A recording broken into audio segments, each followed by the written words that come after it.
그러면 서울대학교 인문학연구원 동아문화연구소 제5회 아시아의 목소리 시작하도록 하겠습니다.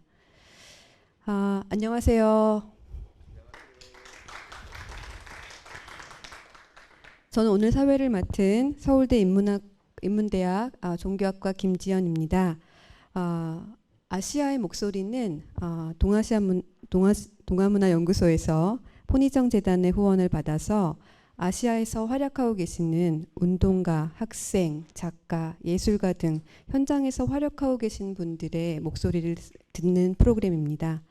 제5회 아시아의 목소리는 연합전공 동아시아 비교인문학 주관 동아문화연구소 주최로 진행됩니다. 이번에는 2011년 3월 동일본 대지진과 후쿠시마 원전 사고 이후에 11년간 이이타테 마을이라고 하는 곳에서 마을 재생에 힘써 오신 NPO 후쿠시마 재생회 이사장 타오 요이치 씨를 모셨습니다. 시작하기 전에 타오 요이치 상에 대해서 약간만 간단하게 소개를 드리도록 하겠습니다. 타오 요이치 상은 1941년 일본 가나가와현 요코야마 출생이시고요. 45년 그러니까 어렸을 때 4살 때 히로시마 원폭을 9km 근거리에서 목격하신 바가 있습니다. 그 이후 아마도 그것이 큰 인연이 되었는지 동경대학 물리학부 이학부 물리학과를 전공하게 되셨는데요. 그 당시에 60년대에 여러 가지 안보 투쟁이나 베트남 반전 운동들이 진행되었었고 그런 반전 운동에 굉장히 활발하게 참가하셨던 분입니다. 64년에 도쿄대학 이학부를 졸업하셨고 67년에 물리학 고에너지 가속 물리학이라고 하는 것을 전공하셨는데 그 대학원생 때 동대에서 굉장히 큰 학생 운동이 있었죠. 전공투 운동이라고 하는 것에 참가하셨었고 이후에 연구자의 길을 그만두시고 사회로 나오셔서 인터넷 보안 시스템 관련 IT 기업 경영 및 사회 시스템 디자인 연구에 종사하시다가 2011년 동일본 대지진이 일어난 후에 후쿠시마로 가셔서 지금까지 마을 재생에 힘써 계십니다. 紹介は日本語は省略いたします。그러면 지금부터 타오 요이치 상을 모시고 후쿠시마의 재생을 어떻게 이뤄왔는지 그리고 그것이 지금 현대 우리 그리고 동아시아 세계에 주는 메시지가 무엇인지 같이 들어보시면 좋겠습니다. 타오 상을 박수로 맞아주십시오. 타오 요이치 と言いますけど、今日はたくさんの方にお集まりいただいてどうもありがとうございます。ちょっともう一つはキムさんをはじめ皆さんに随分準備をしていただきましてどうもありがとうございます。타오 요이치라고 합니다. 오늘 많은 분들이 와주셔서 정말 감사합니다. 그리고 이 행사를 준비해 주신 김지연 교수님 비롯한 분들 감사드립니다. こんなに福島に関心を持っていただいて非常にありがたいので今日はじっくり、むしろ質問をいただいて討論したいと思います。 이렇게 후쿠시마에 대해서 관심을 가져주신 게 정말 감사한 일이기 때문에 오늘은 이제 질문을 많이 받고 진행하도록 하겠습니다. じゃあ早速私のプレゼンテーションを最初やってそれからじっくりとそれをもとに質疑したいと思います。私の写真今気がついたんですが同じ背広着てるな。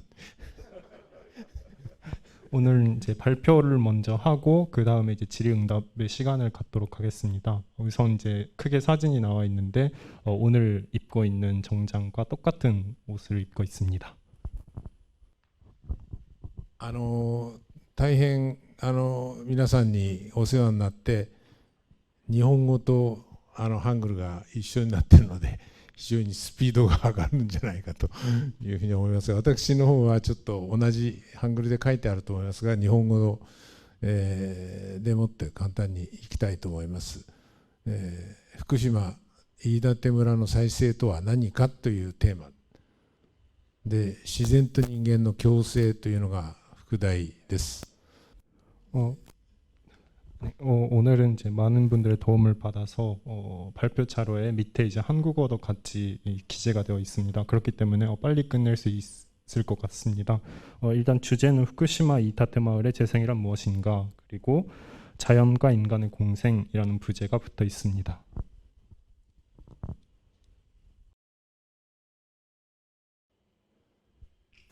これが福島東京電力福島第一原子力発電所の事故の直後、縦に並んでいるのが1号炉から4号炉まで、全て上が爆発しています。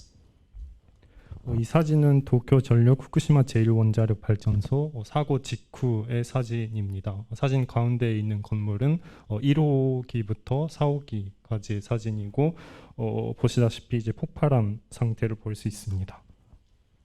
この1号炉から4号炉は少しカバーをしたり屋根をつけたり処理してますけど、基本的には変わらない。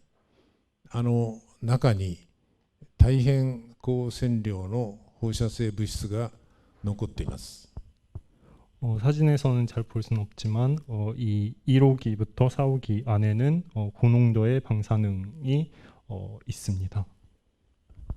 じゃあ何が爆発したのか。屋根が全部吹き飛んで、屋根だけじゃないんですけども、ただ格納容器が爆発するということは避けられた。これは寸前まで行ったんですが、チェルノブイリとタイプが違う。爆発したのは格納容器の外側にある建屋、格納の建物が水素爆発を起こしたということです。 지붕도 이제 폭발한 상태를 볼 수는 있지만 사실 그 폭발한 문제가 된 거는 이제 핵납 용기입니다. 그렇지만 이제 체르노빌 사고과는 다르게, 그러니까 핵납 용기 자체가 폭발했다기보다는 그 주변을 둘러싸여 있는 건물이 이제 폭발했다고 보시면 됩니다.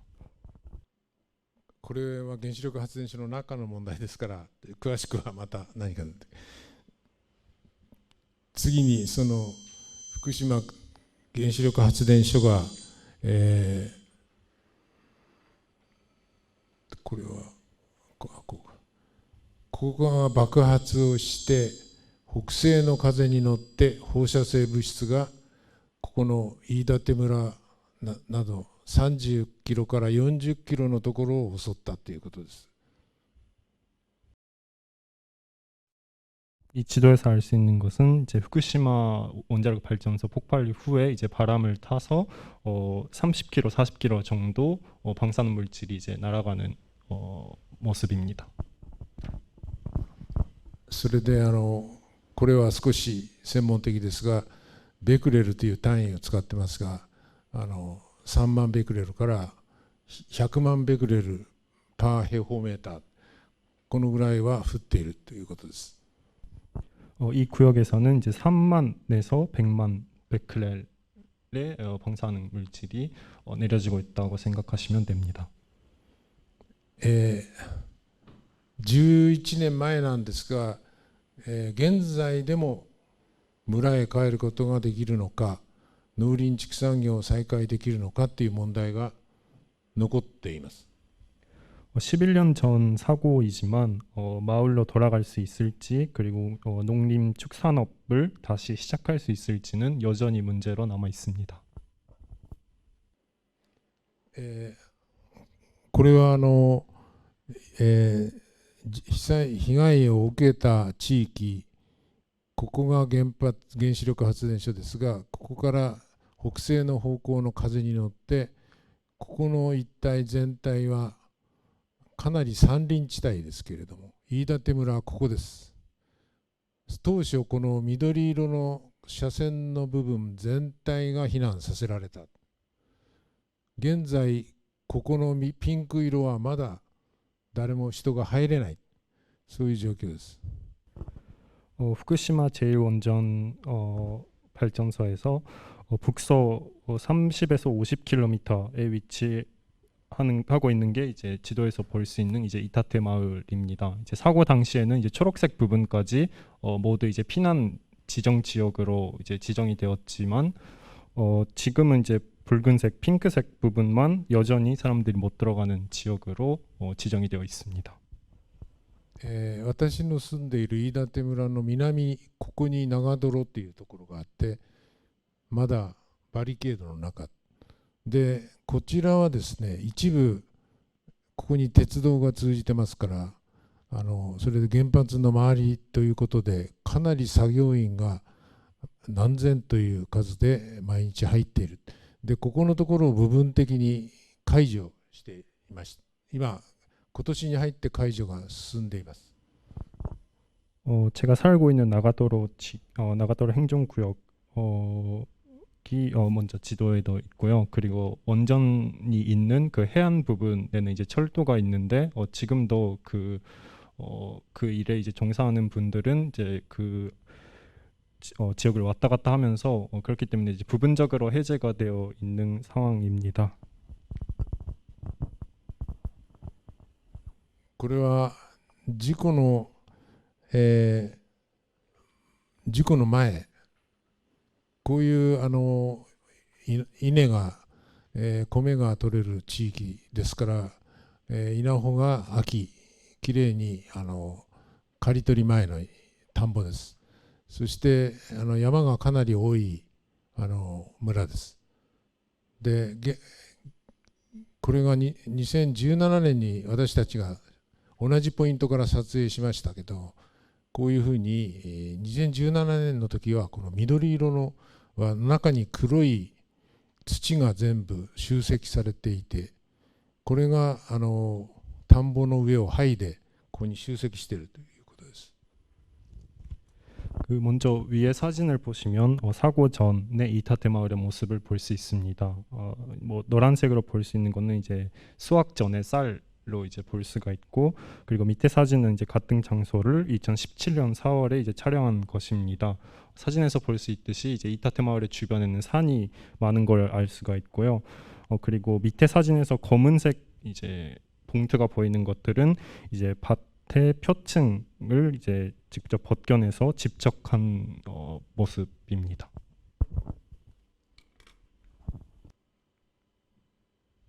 これはそのフレコンバッグっていうんですけど、この黒いカバーの下に1メーター角っていうのかな、フレコンバッグっていうよく使ってるものの中に土を、あるいはいろんな放射性物質がくっついてしまったものを、集積して、その上にビニールをかけて、これは5階建ての、になってます。中を見るとですね。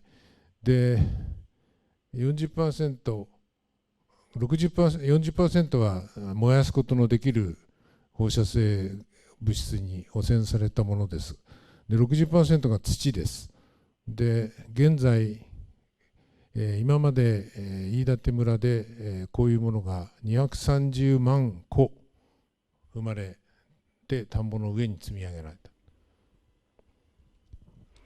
그 사진에서 볼 수 있는 거는 오염으로 의해 대량 플렉서블 컨테이너 백이 이제 밭에 쌓여 있는 모습을 볼 수 있습니다. 안에는 이제 1m 단위로 그 플렉서 컨테이너 백이 있고, 그 안에는 이제 흙과 반사능 물질이 이제 축적되고 있고, 이 검은 플렉서블 컨테이너 백으로 이제 쌓여 있는, 덮여져 있는 걸 볼 수가 있고, 그 안에는 이제 5개 정도가 위에 이제 쌓여 있다고 합니다. 그리고 이 플렉서블 컨테이너 백이 이타테 마을에만 이제 230만 개가 있고, 그중 이제 40%는 가연성 물질로 그 마을 내에서 소각되고, 나머지 60%는 오염 토양으로 여겨지고 있습니다.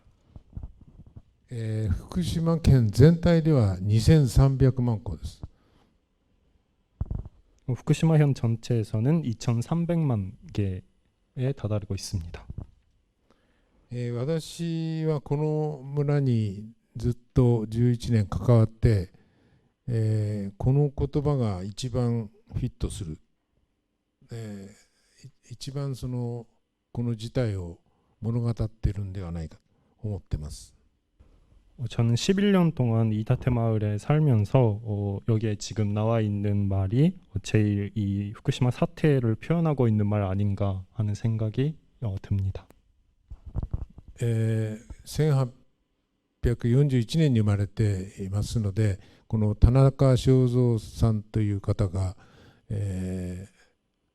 議会の議員だったんですが、足尾銅山という銅をどうしても取らなければという明治政府の方針で、大変な被害を受けた谷中村、現在廃村になってしまってますが、この廃村阻止に命を懸けた人がいます。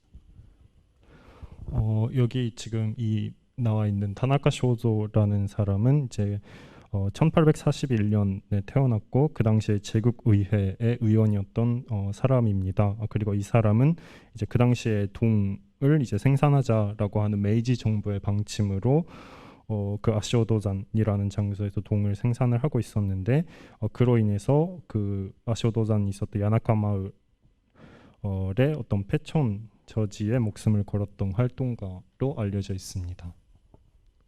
彼の有名な言葉ですけど、真の文明は山を荒らさず、川を荒らさず、村を破らず、人を殺さざるべしということを言っています。 타나카 쇼조가 했던 말 중에 진정한 문명은 이제 산을 파손하지 않고 강을 망가뜨리지 않고 만을 파괴하지 않으며 사람을 죽이지 아니해야 한다라는 말이 있습니다. 私はここの真の文明はっていうのは正しいんだけど、ここに人ってつけて、我々真の文明人ですかと、そういうことをこの人は問いかけてんじゃないか。 여기 지금 진정한 문명이라는 단어가 있습니다만 그 문명 옆에 사람 인자를 이제 붙여서 저는 진정한 우리는 진정한 문명인인가라는 질문을 다나카 쇼조가 던지고 있다고 생각합니다. ハンナ・アーレントっていうユダヤ人の女性がいますが、この哲学者ジャーナリストですが、ナチスから逃れてニューヨークで活動しました。アイヒマン裁判なんていう本を皆さんご存知だと思います。 그 한나 아렌트라는 유대인 여성 철학자 그리고 저널리스트가 있습니다만, 이분은 이제 나치의 이제 피해로 이제 뉴욕에 피난을 가서 이제 글을 썼던 사람입니다. 아이히만 재판으로 알려져 있는 사람입니다. 彼女の言ってる言葉を私も一番こうヒットする言葉は今日の議論全体を通じて多分このハンナ・アーレントの言ってる言葉が関係すると思います。その言葉が散りばめてある創造的未来の活動、個人としての自律的な活動、複数の人間に共有されるリアリティとしての公共空間の創造を通して自己対象化、内的対話、自制、責任、自立等の思考を活性化しなきゃならないということを言っています。 그녀의 이 말은 오늘의 논의 전체와 연관되어 있고, 그녀의 이 말이 여러 군데 이제 흩어져 있고 굉장히 중요한 말이라고 생각을 하고 있습니다. 근데 그 말은 이제 창조적 미래지향적 활동, 개별 자립 활동, 복수의 인간들에게 공유되는 리얼리티로서의 공공 공간을 창조함으로써 자기 대상화, 내적 대화, 그리고 자아 성찰, 책임, 자립 등의 사고를 활성화한다라는 말입니다.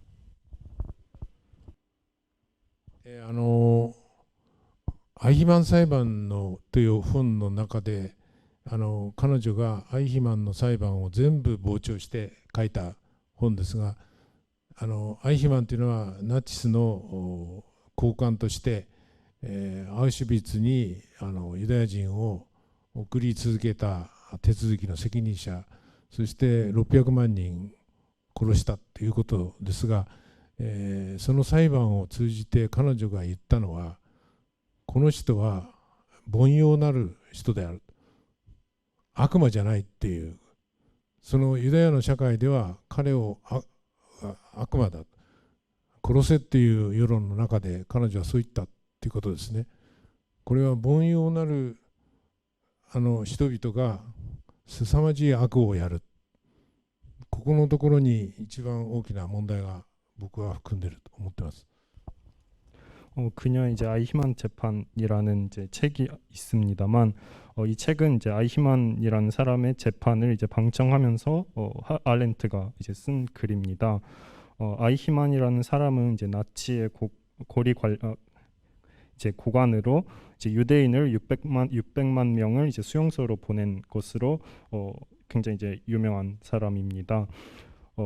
이 기록, 이 아이히만 재판이라는 책에서 핵심은 이제 그러니까 평범한 사람이 이제 악을 저지른 것에 대한 이제 내용으로 이루어져 있고, 결코 아이히만이 악마는 아니었다라는 아렌트의 주장이 있습니다. 이거는 당시 유대인 사회에서는 좀 특이한 주장으로 알려져 있고, 그러므로 이제 여기서 중요한 것은 이제 범용한 사람, 그러니까 평범한 사람이 악을 저지를 수 있다라는 문장일 것 같습니다.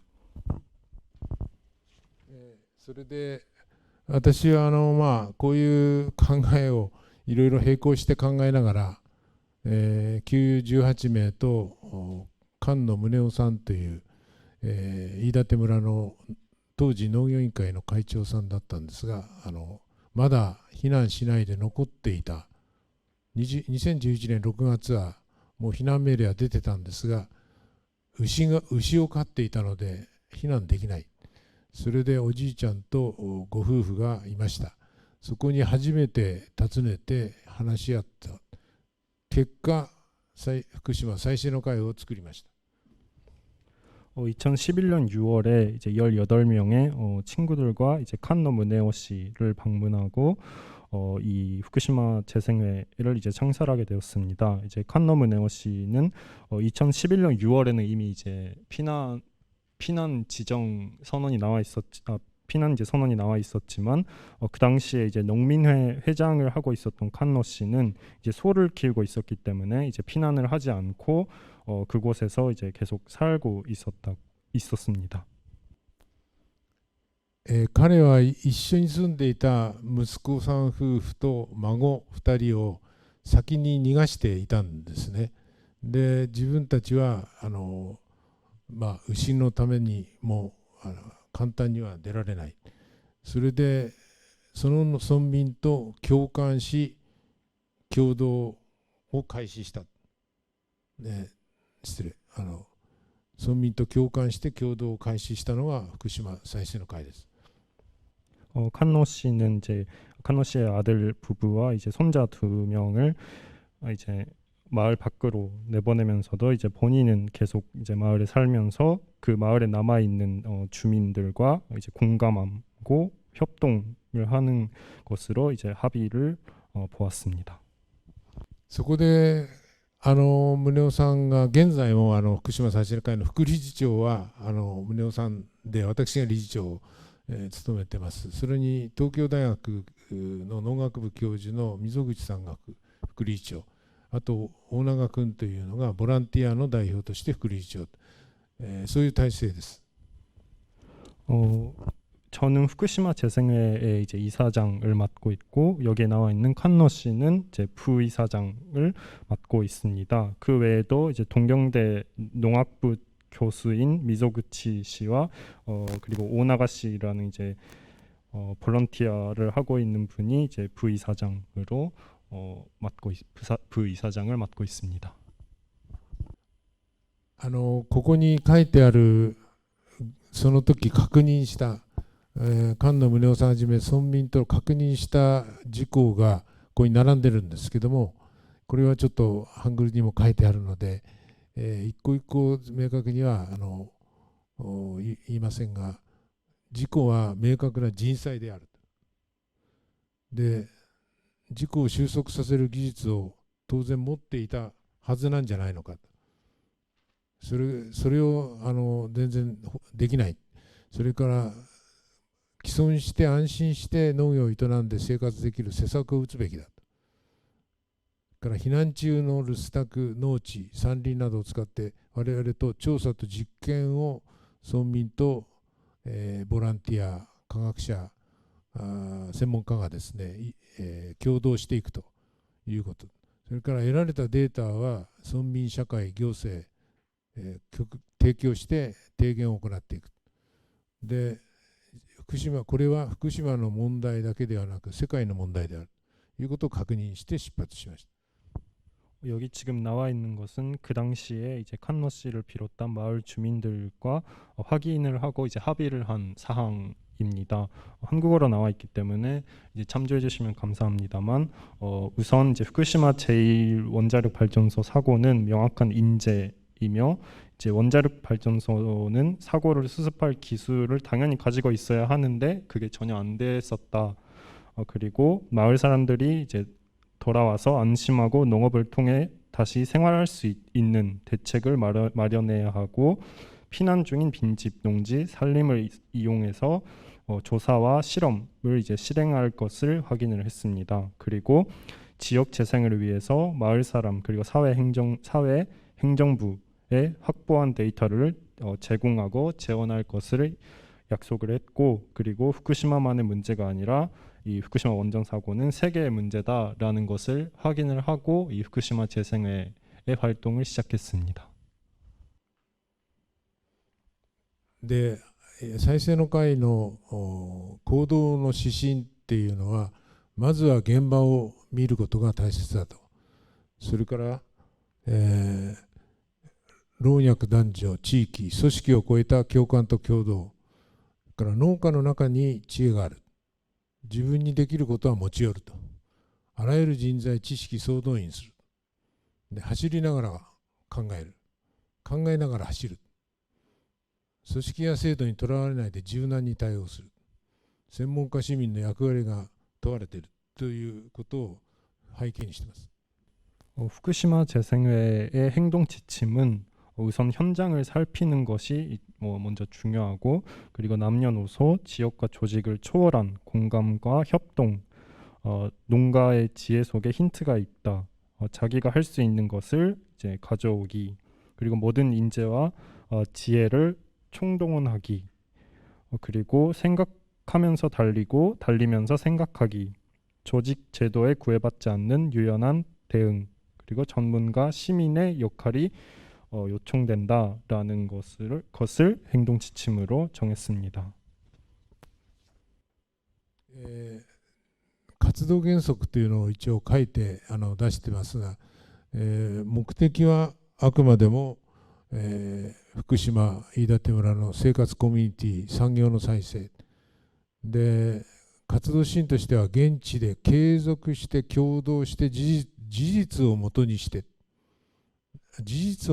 やろうということです。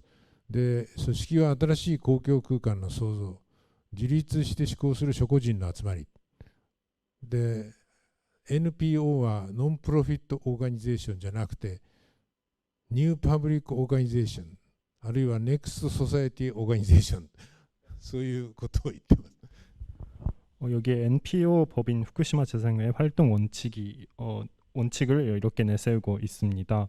우선 이제 목적은 후쿠시마 이타테 마을의 재생, 커뮤니티 산업의 재생, 생활 커뮤니티 산업의 재생, 그리고 활동 지침은 현지에서 그리고 계속해서 협동하여 사실에 기반하여 라는 것을 활동 지침으로 내세우고 있습니다. 그리고 조직은 이제 새로운 공공 공간의 창조, 그리고 자립적으로 사고하는 개인의 모임이라는 것을 내세우고 있고, 그리고 이제 NPO로 이제 NPO 법인입니다만, 여기 P는 이제 프로핏이 아니라 여기 나와 있는 것처럼 퍼블릭 혹은 이제 넥스트 소사이티라고 정하고 있습니다. それでNPO の位置づけを絵にしてるんですけど、ここに書いてあるこの黄色いのが NPO の福島再生の会ですが、ここに最も共同の相手である村民、この村民がいろいろな知恵を持っている。そして分断を乗り越えて村民同士の共同をやる。村民同士も共同してやってほしいと僕は言ってるわけです。これは分断されている状態ですから。で、あと大学、研究機関、企業、メディア、行政、国、県、村、ここも国と県と村が日本では著しく縦割りになってますが、縦割り、横割りを克服して組織を超えて我々と共同しようじゃないかという提案をこう絶えずやってる。で、私たちのメンバー構成はこうなってまして、元会社員、公務員が非常に多い。弁護士とか医者とかジャーナリストとか経営者とか元研究者、現研究者は比較的このぐらいです。農業は皆さん避難してしまったので、農民を全部組織することは確かにできてない。先進的な農民で、医者とか看護師も入っている、教育関係者も入っている、こういうような構成です。 이 오른쪽 이제 그림은 이제 노란색 가운데 부분에 이제 후쿠시마 재생회가 있습니다. 그리고 위쪽에 이제 연한 노란색 부분을 보시면 이제 마을 사람이라고 나와 있습니다만, 이제 이 마을 사람들의 어떤 분단 혹은 단절을 넘어서 이제 마을 사람들끼리 자립적으로 이제 협동을 할 수 있는 것을 이제 목표로 삼고 있습니다. 또한 이제 대학 연구기관 전문가 혹은 이제 국가, 현, 촌 행정부와의 협동을 추구하고 있습니다. 특히나 일본에서는 이제 국가나 현, 촌 행정부는 이제 수직적, 수평적 구조가 이제 심하기 때문에 이를 극복을 해서 조직을 초월한 협동을 이제 추구하고 있습니다. 그리고 왼쪽 이제 그래프를 보시면 이거는 이제 NPO 후쿠시마 재생회의 구성원을 이제 나타내고 있습니다만, 여기서 아시다시피 이제 사회인 혹은 공무원으로 일을 했던 사람들이 이제 34%로 제일 많습니다. 그리고 뭐 현직 연구자나 전직 연구자의 비율도 볼 수가 있고, 또한 이제 농업이 이제 적은 것을 알 수가 있는데, 이거는 이제 피난을 갔던 사람들이 많기 때문에 이렇게 좀 적게 측정이 됩니다. これが最初のメンバーです。いろんな職業、いろんな人間が入っている。これが菅野宗男さん農民です。 이 사진은 이제 후쿠시마 재생회의 설립 멤버입니다. 여러 직장에 다니고 있는 분들이 여기에 나와 있고, 칸노 씨도 여기에 있습니다. これは私です。 지금 보시는 게 저입니다. 福島再生の会の活動とは何かっていうのをちょっと客観的に与謝野っていう人が書いたんですが、これはハングルになってる、なってますね。この中でも特に我々はあれしまった。イデオロギーとドグマ性とか固定観念の排除っていうことを言ってます。それから異議申し立てではなくて、新しい創造的な空間の活動協力、創造ということを狙っている。で、人間の自然界における正確な位置づけと再認識、人間と自然の関係性の再構築ということです。 여긴 지금 후쿠시마 재생회의 활동은 이제 무엇인가라는 것에 대해서 객관적으로 이제 판단 평가를 해주신 이제 요사노 도우르 씨의 정리한 내용입니다. 특히나 여기서 강조되는 것은 이제 후쿠시마 재생회는 이제 이념 혹은 도그마, 고정관념의 해제, 그리고 이의 제기가 아닌 새로운 창조적 공간에서 활동 협력할 것, 그리고 자연계상의 인간 존재의 정확한 위치 부여와 재인식을 목표로 삼고 있다고 평가됩니다. それでここまででちょっと長くなったんですが、私たちの考え方、ちょっと理解しておいていただこうということですが、これから活動状況をお話しします。ただし、凄まじく多彩な活動をしているので、一個一個やると、一つの大学で言えば学部学科みたいなことを全部説明しなくちゃならなくなってしまう。それで特に興味のある人はまた別途詳しいお話はできると思いますから、かな리さらっといきます。이제는 이제 2011년 이래에 저희가 했던 활동 상황에 대해서 설명을 드리겠습니다. 하지만 이제 앞으로 이제 소개할 내용은 너무나 이제 다양하기 때문에 이제 하나하나 설명을 하게 되면 뭐 거의 대학 학부 혹은 학과처럼 이제 설명이 길어지기 때문에 여기서는 이제 대략적으로 이제 넘어가겠습니다. まずこれからご説明するのをいくつかカテゴライズした。チャレンジ1っていうのは汚染の実態を正確に知るっていう、そういう活動ですね。これダーッと説明を一枚一枚、これ一つずつが一枚一枚になってますから、写真入りでそれを説明していきます。チャレンジ2はふるさとに農地を取り戻す活動で、田んぼの除染から始まってこういうのがあって、からチャレンジ3は産業を再生する活動、こういろんなのがある。チャレンジ4は健康医療ケアの活動、それからチャレンジ5が日本世界へ伝える交流事業。 지금까지의 협동 활동을 이제 크게 5개 정도로 5개 범주로 이제 분류할 수 있을 것 같습니다. 먼저 첫 번째는 이제 오염 실태를 정확하게 이제 파악하는 것, 그리고 그 밑에 나와 있는 것들은 앞으로 슬라이드에 이제 나와 있습니다. 그리고 두 번째는 이제 고향의 농지를 이제 회복하고 되찾는 활동이 있습니다. 그리고 세 번째로 산업 재생 이 있고, 네 번째로 건강의료 케어 방문 활동에 대한 것들, 그리고 마지막으로 일본과 세계에 이 사태를 알리는 것이 있습니다. 一つだけちょっとこの活動をですね、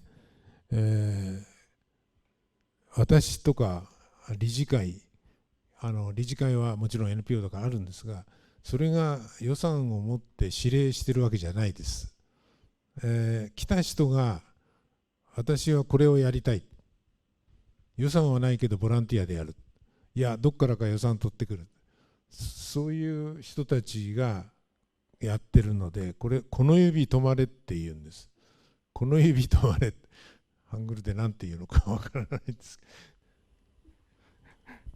네, 이 5개 활동은 이제 저 혹은 이제 행정 차원에서 어떤 예산이 이제 떨어지는 것이 아니라 이 활동들을 이제 적극적으로 하고 싶은 사람들이 이제 스스로 뭔가 제안을 하고 혹은 스스로 예산을 찾아오는 식으로 이제 활동을 하고 있고, 이거를 이제 고노유비토마레라는 일본어로 뭐 이 손가락에 모여라 라고 직역할 수 있습니다만, 그런 식으로 이제 활동을 하고 있습니다. 私も含めてこの被害地で何をすればいいかということをつくのが大変で、現地で考えてる。そうするととんでもないことを考える人がいる。それがいいんじゃないかって言ったらそれで行こうっていうので仲間が集まる、こういうやり方。 저 스스로도 이 지역에서 무엇을 할 수 있을까라고 생각했을 때는 매우 이제 어려운 문제인 것 같습니다. 그렇지만 그 현지에 가서 무엇을 할 수 있을까, 현지에서 무엇을 할 수 있을까라고 생각을 했을 때 상상도 못하는 어떤 제안을 하는 사람도 있어서 그 사람들을 통해서 많이 이런 활동들을 하고 있습니다. では早速かなりスピードいきますよといった最初チャレンジ1の汚染の実態を知る中の一つ、放射線測定器の開発から測定、それをざっとやってシステムを作っていく活動、これよろしいですね。これ一個一個やるとなんでこんな車をこう作ったのかとか、なんか全部改造して作ってます。こう定点観測、山の中にこんなのを置いて太陽光でとか、こういう地図を作り出す。ちょっとそういうことです。 우선 이제 챌린지 1으로 오염 실태를 정확하게 파악하기가 있습니다. 일단 방사선 측정기를 개발을 하고, 그리고 그 측정기를 토대로 방사선 정점 측정을 하고 있습니다. 그리고 그걸 토대로 이제 지도상에 표시하는 시스템을 개발을 했고, 그런 이제 과정들이 이 슬라이드에는 담겨져 있습니다. ちょっと言い忘れたんですけど、しまった。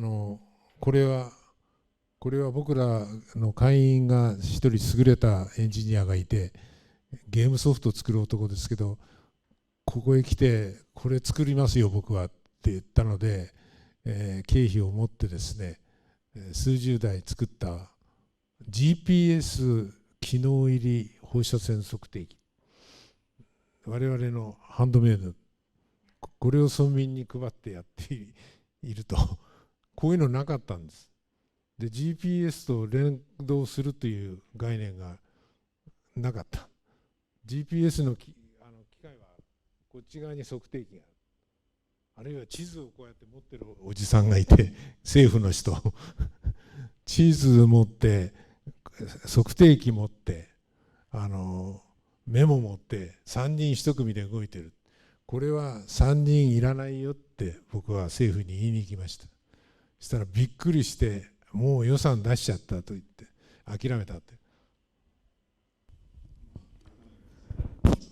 일단 여담으로 이제 왼쪽 위에 GPS를 탑재한 방사선계가 있는데, 이것은 이제 후쿠시마 재생회에 계시는 한 이제 우수한 엔지니어 분이 직접 만든 것입니다. 이것을 이제 수십 개를 가지고 있고, GPS와 이제 방사선계를, 그러니까 측정기를 같이 이제 합친 것은 그 당시에 없었습니다. 일본 정부도 이제 보통 이제 3명 한 조가 돼서 GPS를 이제 측정하는 사람, 방사선을 측정하는 사람, 이렇게 따로따로 있었지만 이제 그거를 같이 함께 이제 하나로 만들었습니다. 이 기기를 가지고 이제 일본 정부 측에 이걸로 이제 측정을 하면 어떠냐는 제안을 했습니다만, 그 당시에 일본 정부는 이미 예산을 짰다라는 이제 답변을 했습니다. 20数枚か30枚ぐらいあるうちの一つを説明するのに、僕が喋りたくなるとこういう時間がかかるので以上のことはどんどん省略しながらいきます。 슬라이드가 이제 수십 장 있기 때문에 이제 하나하나 설명하면 길어지기 때문에 좀 생략을 하겠습니다.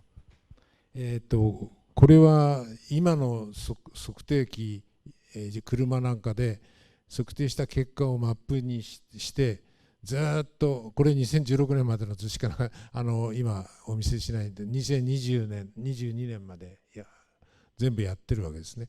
それでだんだん色がこう薄くなってくると下がっていく。でこれトータルにはどのぐらい下がったかっていうのを見せてます。で赤はこれ、物理学的理論値、30年半減期で下がっていくんだけれども、実は除染の効果とか、環境の影響によってっていうのは水で流れ出すっていうようなことで下がっていく。こういうのを合わせると青い線で下がってきてます。 여기 지금 있는 지도를 보시면 이제 2012년부터 16년까지의 그 측정한 지도가 있습니다만, 실제로는 이제 22년 것까지 이제 데이터가 되어 있습니다. 점점 색깔이 이제 연해지는 것을 확인할 수가 있고, 그리고 오른쪽에 그래프를 보시면 이제 오렌지 색깔로 이제 표시가 되어 있는 선은 이제 원래 물리학적 이론에 따르면 이런 식으로 이제 내려간다, 떨어진다. 라는 예상이 가능했고, 하지만 실제로는 이제 물로 이제 씻겨지는 물이 이제 씻어내는 이제 기능으로 인해서 또한 이제 다른 환경적 이제 원인으로 인해서 조금 더 빨리 떨어졌습니다. ここが長泥で、ちょっとこの森の中は車が走れないので、ここの2010今こうなんて書いてあるかな、14年、ここを1にして5分の1まで下がってるということを言ってるわけですね。だからまあ常識的にはかなり下がってるということです。 맨 왼쪽부터 오른쪽까지 거의 5분의 1 정도 감소되었다라는 것을 확인할 수가 있습니다. これは農地の深さ30センチ測ってる。これが田んぼの表面から深さ方向、それで深さの方向にこれ30センチ突っ込んで、こうやって 2センチ刻みで測定していくんです。大変な労力がかかるんだけど、みんなでやりきった。それでこの10センチぐらいのところからまだ放射能が残ってて、表面が低いところとかなり下までほとんどない、そういうのを全てこう測っていってるわけです。 네, 지금 왼쪽을 보시면 이제 이타트 마을에 있는 농지의 중앙 30cm까지 이제 토양을 이제 채취하는 실험을 볼 수 있습니다. 그리고 오른쪽 표를 보시면 이제 위에 있는 게 이제 표층이고 밑에 내려갈수록 이제 신층에 해당되는 것인데, 알 수 있듯이 이제 2cm마다 기록이 되어 있고 이제 갈수록 내려가는 것을 확인할 수 있습니다. 本当にスピードを上げます。これは家を中まで測ってる。 이 사진은 이제 집 안까지 측정을 하고 있다는 것을 보여주고 있습니다. これは個人個人放射線がどのぐらい浴びてるか測ってる。 그리고 마을 사람 개개인이 어느 정도 방사선에 이제 피폭되었는지를 이제 측정을 하고 있다는 활동 기록입니다. これは大気の中に粉塵として放射能が残ってるかどうかを測ってる。 이 사진은 이제 대기 중에 있는 먼지에 어느 정도 방사능이 이제 있는지 포함되어 있는지 이제 측정을 하는 모습입니다. それからイノシシの肉を測った。解体してどこに一番高いか、ここが一番高いんですけど、ももがね。 그리고 이 사진은 이제 멧돼지를 해부를 해서 어느 부위에 뭐 방사능이 어느 정도 이제 있는지를 확인하는 작업입니다.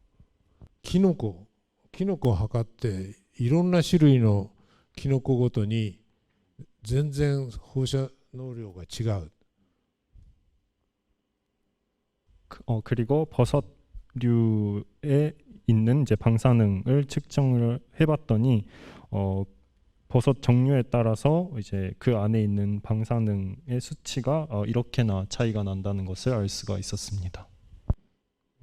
木を測って、当初木の皮のところに一番放射能がある、中は大丈夫と思ってた。ところがこういうふうに裁断してやると、中に杉の木はこうちょっと高い、ヒノキはそれほど高くない、こういう状態が。 그리고 나무에 어느 정도 방사능이 이제 있는지도 이제 측정을 했는데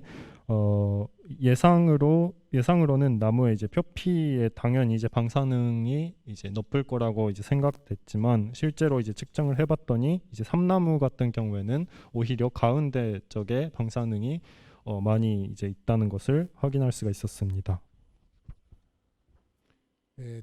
チャレンジ2で、田んぼを自分たちで除染して、これもどういうやり方かっていうのを詳しくやると大変なんですが、政府のやった剥ぎ取り、単純に大きな機械で剥ぎ取っていくのではない丁寧なやり方を取った。 그리고 이제 챌린지 두 번째로 이제 농밭의 이제 체험 활동을 여기에서 확인할 수 있습니다. 자세한 얘기는 생략할 수밖에 없지만 이제 정부가 큰 기기로 농밭의 표층을 이제 벗겨내는 작업을 했던 반면에 저희는 조금 더 이제 성실하게 진행을 했다는 것을 알려드립니다. これも剥ぎ取りの一種です。剥ぎ取りじゃないやり方の一種で、やっております。 그리고 이 작업은 이제 표층을 이제 벗겨내는 작업과 또 다른 이제 작업을 여기서 확인할 수가 있습니다. でこれは山林とか住居を除染してる。 그리고 이거는 이제 산림 혹은 주거 체험의 활동 기록입니다. ただ山林は本質的には現在も手つかずです。 하지만 실질적으로 산림 쪽의 체험은 아직까지 문제가 남아 있습니다. これはお米を試験栽培してみた。 이 슬라이드 이 사진은 이제 시험적으로 이제 쌀을 재배하고 있는 모습입니다. 明らかにですね、放射能が下がっていってるんです。で、このおじいちゃんが稲刈り田植えの時に大きな歌を歌う。これが年中行事です。 보면 알 수 있듯이 이제 명확하게 분명히 이제 방사 성량은 이제 떨어지고 있다는 것을 확인할 수가 있습니다. 現在玄米1ベクレル未満キロあたりですね。でさらに白米はもっと下がります。多分日本中どこの産地よりもと比べて高いということはほとんどない。 그 현미 같은 경우에는 이제 1kg당 100크렐 미만으로 측정이 되어 있고 백미 같은 경우에는 더 낮은 수치를 자랑하고 있고 이것은 이제 일본의 어느 생산 지역에서 이제 측정했을 때보다 뭐 특별히 크다, 높다라는 것은 없습니다. これはハウスを作って野菜栽培。 이것은 하우스에서 채소들을 이제 재배하고 있는 사진입니다. 当初土を使わないでこういうところで点滴溶液栽培、現在は土を使えるようになりました。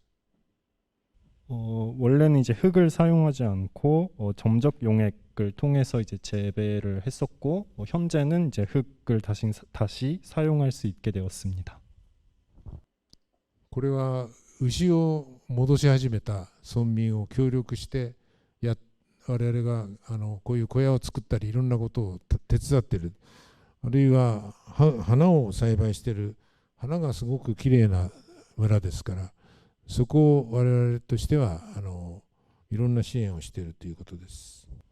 위의 사진은 이제 소를 다시 방목하기 시작했다는 사진이고 그리고 마을 주민들이 협력을 해서 그 소를 키우는 우사를 만들었을 때의 사진입니다. 그리고 밑에 있는 것은 이제 꽃의 사진입니다.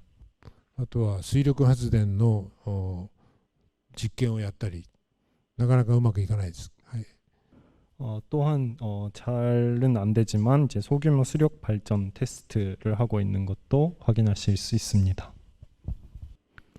から健康医療ケア、これは特に医師と看護師が、東京の方からもかなりたくさん参加して、現在まで、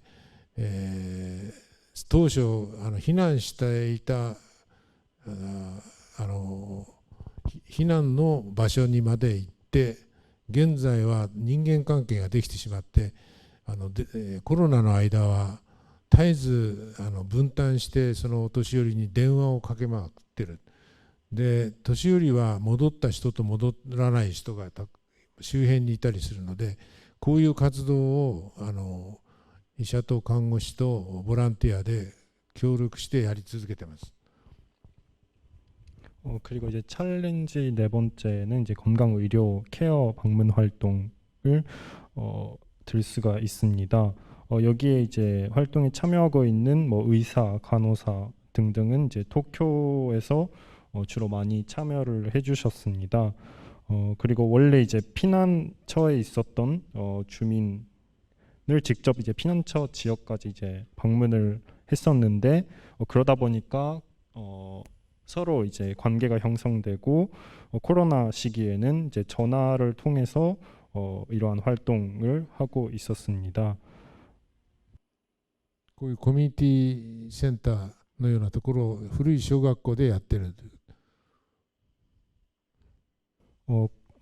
사진을 보시면 알 수 있듯이 이제 공민관이나 여러 시설을 활용하고 있습니다.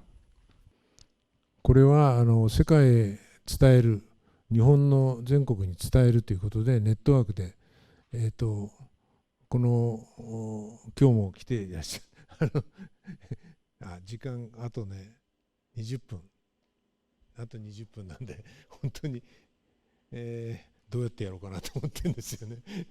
通訳さんが入ると結構違う。これが交流のこれ全部交流です。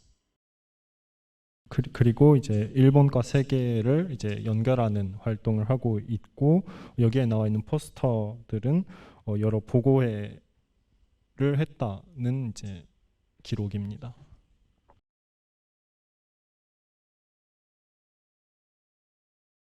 はい、こういういろんなところで会場で東京だとかそういうところでやってます。 도쿄를 비롯한 여러 지역에서 이러한 보고회를 개최하고 있습니다. で海外から来ていただいて会場の方で来られている方もいらっしゃる。それで世界各国からかなりどうしても見たいという方が来られています。 세계 각국에서 이 이타테 마을 현지를 직접 보고 싶다는 사람들을 중심으로 교류 사업을 하고 있습니다.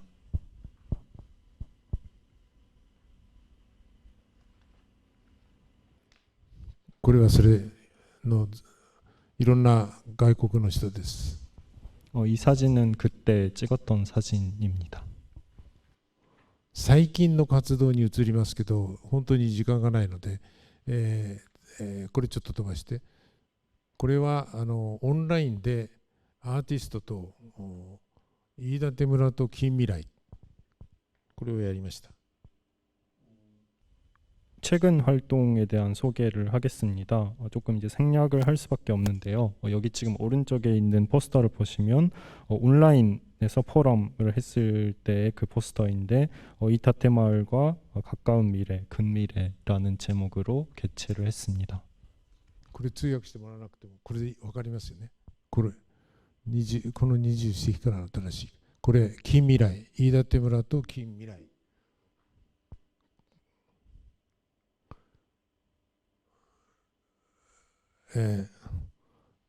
オンラインフォーラム、失礼、この次、これは交流施設を作ったので宿舎です。 이 사진은 이제 숙박 시설과 교류 시설입니다. これはいろりのこれからちょっとこれは若者たちが中心の、ずっと倉庫っていう名前で。 今作っているガレージですね。 이 사진은 이제 젊은 사람들이 중심이 되어서 만들었던 이제 즈또 창고라는 시설입니다. これもずっと倉庫、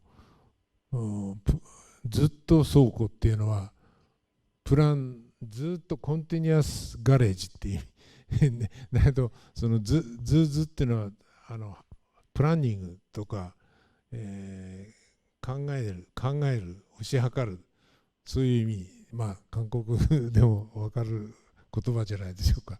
それでこれはみんな若者が集まって、建築家とかアーティストとかこういう廃材を使ったりして空間を作ってる。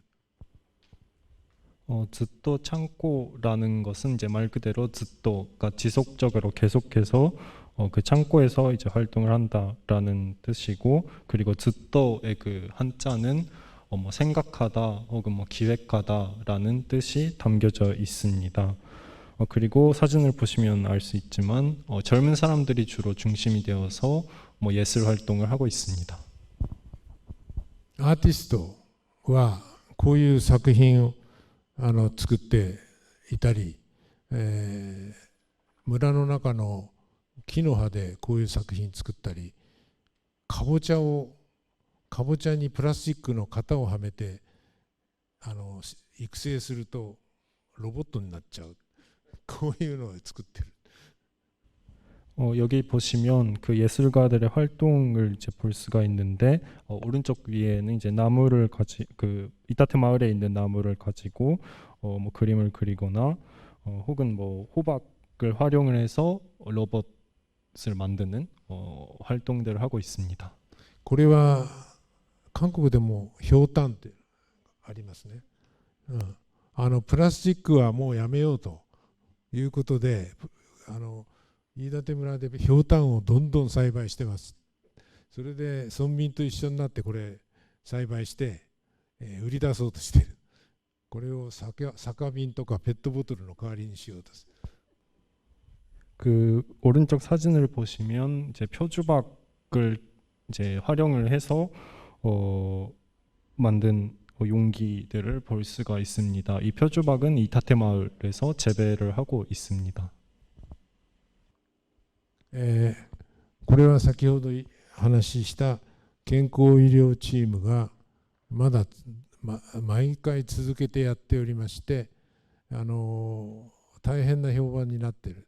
でそこへ今年の初めにお医者さんが移住してきました。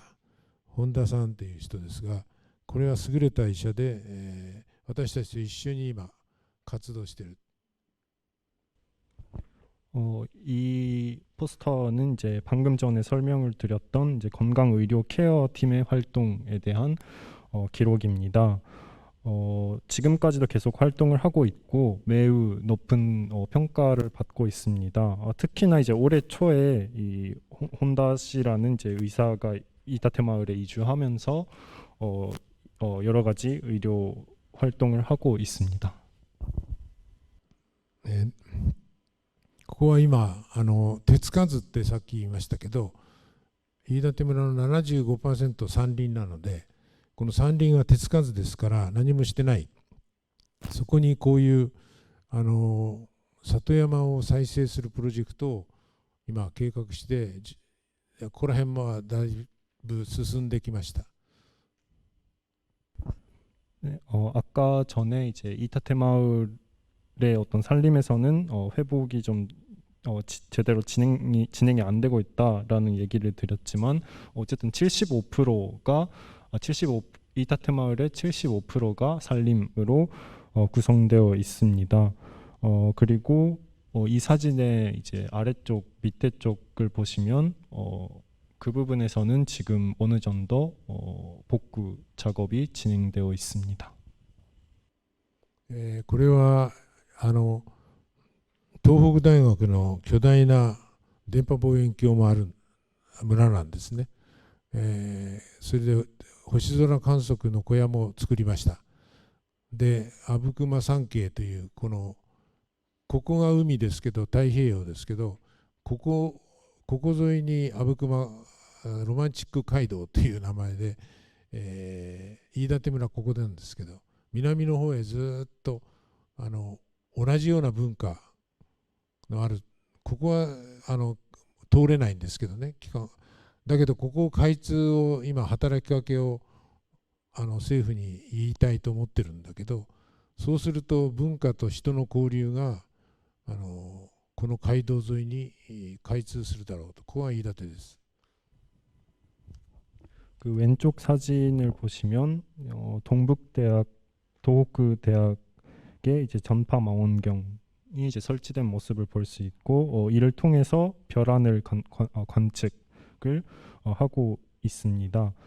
그리고 가운데 오른쪽에 있는 지도는 이제 왼쪽에 그 파란색 부분은 이제 태평양 해안가이지만 그거에 따라서 이제 북쪽에서 남쪽으로 아부쿠마 로맨틱 가로 혹은 가도 혹은 도로라고 하는 것을 계획을 하고 있고, 맨 오른쪽에 그 빨간색 이제 선을 보시면 지금 현재 그 가운데 부분은 지금 개통이 안 되고 있지만 아부쿠마 가도라는 이름으로 개통을 할 수 있도록 이제 정부에 얘기를 하고 있습니다.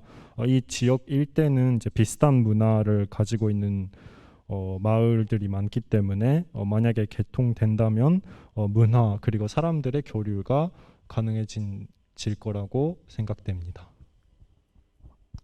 で、私のこれは持続可能性の新しい道っていう思考の方向だから、飯舘村を再生する意味っていうのをちゃんと考えなきゃダメだなということで、飯舘村っていうのは非常に面白いゆっくりした丁寧な村づくりをしてきたところですが、21世紀におけるその意味が非常にあるんじゃないかと。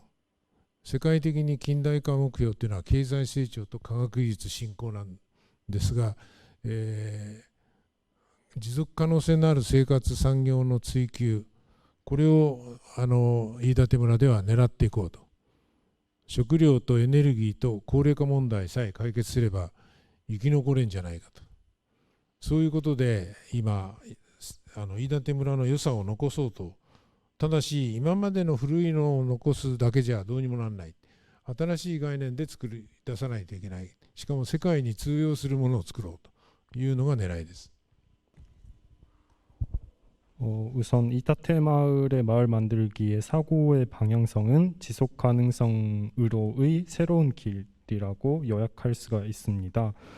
키워드로 이제 마데이라는 단어로 활동을 하고 있는데, 이거는 이제 어떤 친절하고 성실하고 느긋하다는 의미를 갖고 이타테 마을은 이 키워드로 마을 만들기를 지속적으로 해왔습니다. 그런데 이 마을 만들기가 단순히 이타테 마을의 것만 아니라 20세기 사회에 있어서도 의미를 이제 가질 수 있지 않을까라는 생각을 가지고 있습니다. 어떤 근대화의 목표는 이제 세계적 경제 성장과 과학 기술의 진흥뿐 어떤 지속 가능한 생활 산업 추구는 그동안 간과되어 왔습니다. 그렇기 때문에 이타테 마을은 이러한 부분을 이제 추구를 하고 있고, 특히나 이제 식료 문제 그리고 에너지 문제, 고령화 문제의 어떤 해결책을 내세우고 어떤 살아남기를 할 수 있다라고 하는 것을 보여주려고 시도를 하고 있습니다. 그리고 계속해서 그러한 활동의 어떤 유산, 기존의 유산을 이제 남기는 것뿐만 아니라 어떤 새로운 제안을 할 수 있도록 노력하고 있습니다. これはちょっと地域再生とはという私の考えを、書いたので、これは配られていらっしゃるから大丈夫ですよね。ちょっとこれは見ておいていただいて、でこれはもう私が勝手に作った面白い図なんですけど、こっちが自然と人間の共生関係が強い方、弱い、それで地域の主体性が強い弱いで、私たちは自然と人間の共生関係が強くて地域の主体性が強いプロジェクトを起こしている。ここら辺が再生の会が狙っていることである。じゃあすごいでかいメガソーラー飯舘なんか日本では作られてますが、これはまあ自然と人間の共生関係では原子力発電所よりはある程度強いかなと。だけども、地域の主体性では大資本がやってるのであんまり手が出ないそういうことが今行われてるなと。でちょっと原子力発電所はここら辺だなと。地域の主体性はほとんど弱くて、自然と人間の共生が今回の事故でも全く弱いということが分かった。で核武装っていうのはますます弱いの極論のところにあるよ。こういうことを一生懸命推進している方々は自然と人間の共生関係をどう考えているのか、地域の主体性っていうのは何だってことを僕は聞きたいんですよね。以上です。いいですか、これは。 네, 우선 이제 지역 재생이란 무엇인가라는 슬라이드는 이제 저의 생각이 담겨져 있지만 여기서는 생략을 하겠습니다. 확인을 해주시면 감사하겠습니다. 그리고 지금 나와 있는 슬라이드의 표를 보시면 이제 세로축은 이제 자연과 인간의 공생 관계에서 뭐 강하고 약하고가 이제 위아래로 나와 있고, 그리고 지역의 주체성 또한 이제 강하고 약하고가 서로 오른쪽 왼쪽으로 분포되어 있습니다. 저희가 하고 있는 활동은 주로 자연과 인간의 공생관계가 강하고 그리고 지역의 주체성이 강한 그러한 프로젝트를 계속해서 추진을 하고 있습니다. 한편으로 이제 일본 정부에서 추진하고 있는 메가솔라 작업 같은 경우에는 자연과 인간의 공생관계에서는 어느 정도 강하다고 판단돼도 지역의 주체성 같은 경우에는 약하다라고 평가할 수 있습니다. 그리고 왼쪽 아래 부분을 보시면 뭐 원자력 발전소라든가 핵무장 같은 경우에는 이제 둘 다 약하다라고 판단을 할 수 있고, 그렇다면 이러한 핵무장 혹은 원자력 발전소 사업을 추진하고 있는 분들께 지역의 주체성 혹은 자연과 인간의 공생 관계에 대해서 어떤 생각을 가지고 계시는지 꼭 묻고 싶습니다.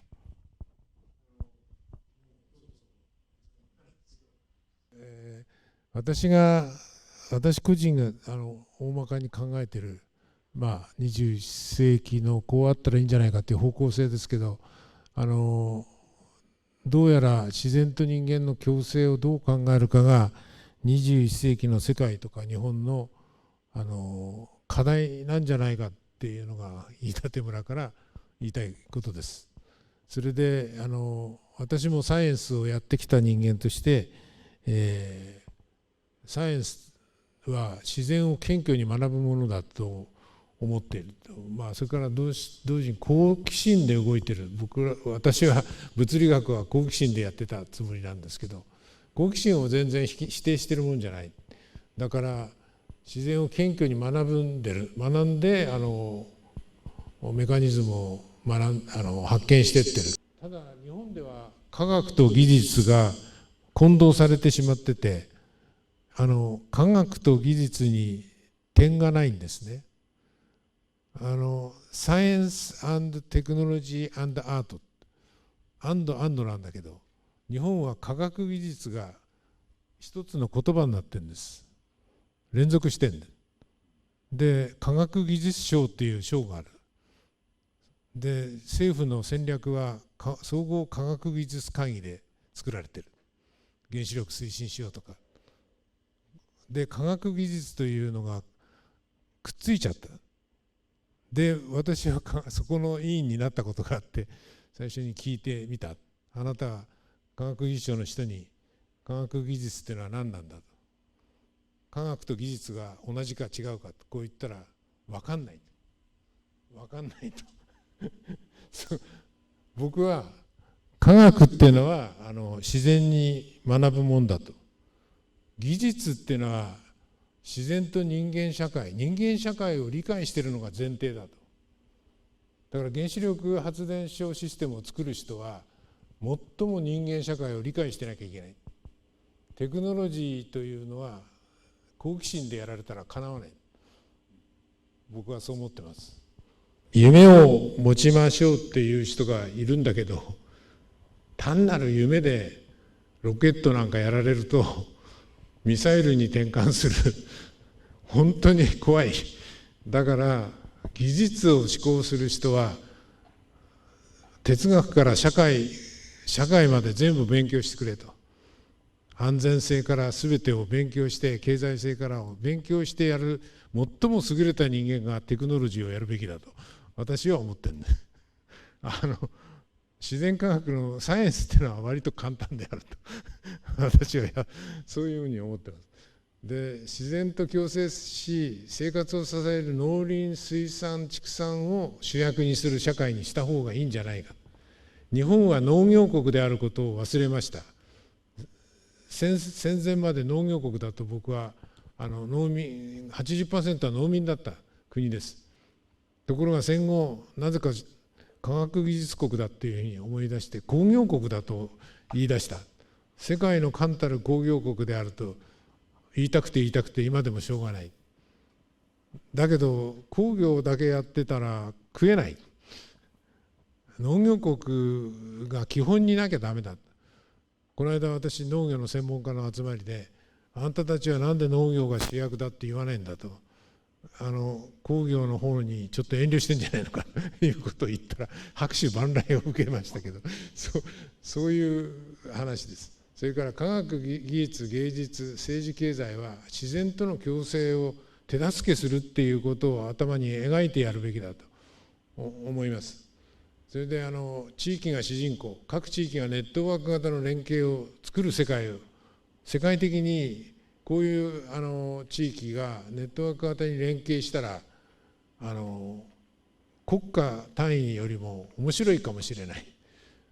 近代国家の限界を迎えたんじゃないかっていうのが僕は21世紀国連も機能しない近代国家が遅れていると言われてた国も近代化すればいいんだっていうことを随分アジアアフリカ等で先進国に学べみたいになっちゃってるとしたら学ばない方がいい点がかなりあるとそういうことをもう一回考え直そうじゃないかと。だから地域が主人公でネットワーク型で各国を超えて近代国家の国境を越えて連携していく、そういう世界的な地球のイメージまで考えて飯舘村を再生するということを私は考えてるんですけど飯舘村の村民が全部そう考えているとは思えない分かんないですけどそういうことです。일단 여기 슬라이드를 보시면 제가 지향하는 방향성을 확인할 수가 있습니다. 그리고 제 생각으로는 자연과 인간의 공생이야말로 20세기의 일본과 세계가 나아가야 될 방향성이라고 생각을 합니다. 그리고 이제 제가 생각하기에 과학은 자연을 겸허히 배우는 학문이라고 생각을 합니다. 하지만 이거는 이제 호기심을 결코 부정을 하는 것은 아닙니다. 그런데 문제는 이제 일본에서는 주로 과학기술이라는 이제 두 단어는 붙어서 이제 사용이 되고 과학과 기술을 나눠서 생각하는 사람은 별로 없습니다. 제가 얼마 전에 종합 과학기술회의라는 것에 이제 참석을 하게 되었었는데 거기서 참가하는 사람들한테 그러면 과학과 기술의 차이가 무엇인가라고 물어봤습니다. 하지만 이제 거기에 계시는 분들은 이제 그 차이에 대해서 제대로 답을 내지 못했습니다.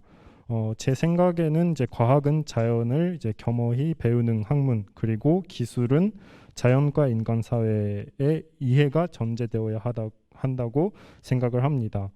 즉 과학은 이제 호기심을 부정할 수는 없지만 기술이라는 분야에서는 호기심이라고 하는 것은 어느 정도 경계를 해야 된다라고 생각을 합니다.